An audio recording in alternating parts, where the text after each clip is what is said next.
Lagi soalan. Adik. Kalau hari tino ya jangan sedih gua. Lepas tu kita nak kaya. Tapi kalau ada amal kan. Hah? Benda pun ni. Hah? Benda. Hah? Orang betina. Lepas tu? Tepuh di lori. Tolong dia. Pegang. Pegang lori ke betina?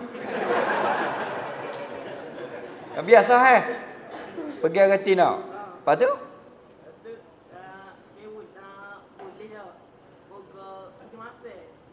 Nak tanya boleh ke tak?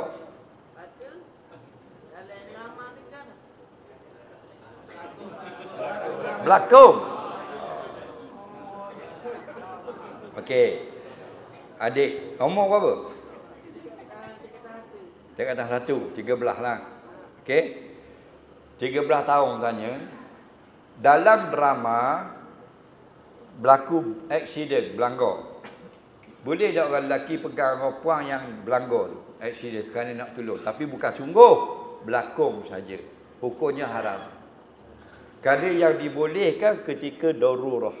Darurah ni kejadian sebenar.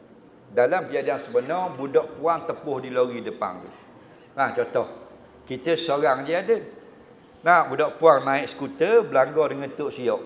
Pong, Tok Siok golek kepala masuk dalam lokang. Kaki sakut pagar Tok Siok. Awak jatuh tindih di skuter. Kalau mu tolong mana dulu? Tok Siok ke awak? Ya ke dah? Tolong hak puang dululah. Tok Siok dia puas dah hidup lama dah. Faham? Baiklah. Makna kita tolong orang kerana apa? Itu kemalangan sebenar. Kita pegang dia akak, tersentuh, dimaaf. Faham lagi? Tapi dalam berlakon dia tu sakit sungguh tak? Tak. Angu pegang haram. Walaupun dalam berlakon. Faham? Tak boleh. Okey? Terjawab. Terima kasih adik. Lagi soalan.